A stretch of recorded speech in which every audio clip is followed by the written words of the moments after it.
బాలసుబ్రహ్మణ్యం గారు తెలుగింట పుట్టినటువంటి గొప్ప కళాకారుడు. ఆయనకి ఎల్లలేంటండి. ఆయనకి రాష్ట్రాలు కాదు, దేశాలు కాదు, విదేశాల్లో కూడా ఆయనకి అభిమానులున్నారు. ఆయన ఎన్టీఆర్‌కి పాడినా, ఏఎన్నార్‌కి పాడినా, కృష్ణకి పాడినా, సోహన్ బాబుకి పాడినా అంత వర్సటైల్, అంత గొంతులు మార్చి పాడగలిగేటువంటి సింగరు ఇక ముందు పుడతాడా? గతంలో ఉంటాడా? అలాంటి గొప్ప వ్యక్తి.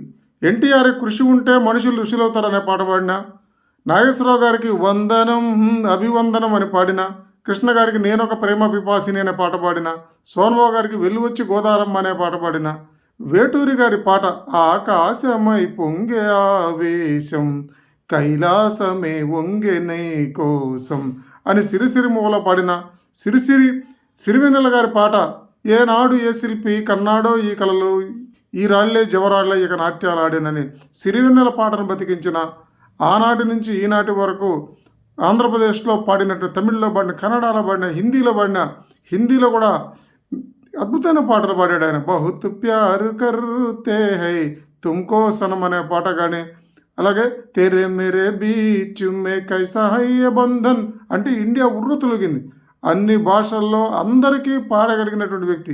ఈవెన్ అల్లు రామలింగ కూడా రాణి ఓ రాణి ఓ బాల రాణి అని కమెడియన్స్ కొట్టబడ్డు. ఒక్క సింగరు అన్ని రకాలుగా గొంతు మార్చి అంత అద్భుతంగా పాడగలిగినటువంటి వ్యక్తి బాలసుబ్రహ్మణ్యం గారు. శంకరాభరణంలో ఆయన పాడిన పాటలకి చదువుకున్న వాళ్ళ దగ్గర పామరుల దాకా పాడినటువంటి పాట, అన్ని భాషల్లో ఎంత సూపర్ డూపర్ హిట్ సాంగ్.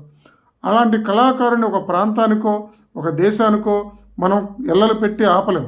అతను ఒక ప్రభంజనం. పాడుతో తీగ అనే ప్రోగ్రాం ద్వారా ఎంతమంది కళాకారులను పరిచయం చేశారు. అంతేకాదు గొప్ప నటుడు కూడా ఆయన. మామగారు తమిళ వెర్షన్లో నటించిన నటన కానీ, పెళ్లి చేసుకున్న లాంటి సినిమాలు వెంకటేష్ గారు తండ్రిగా కానీ ఆ గొప్ప నటుడే కాదు గొప్ప నిర్మాత కూడా. ఆయన గొప్ప గొప్ప సినిమాలు కూడా నిర్మించాడు. అంత గొప్ప బాలసుబ్రహ్మణ్యం తెలుగువాడు అవడం నిజంగా గర్వకారణం. ఆయన ఒక ప్రాంతానికో ఒక భాషకో ఆయన్ని లిమిట్ చేయొద్దు. అందరివాడు, మనవాడు, మన తెలుగువాడు బాలసుబ్రహ్మణ్యం. Hats off Balasubrahmanyam.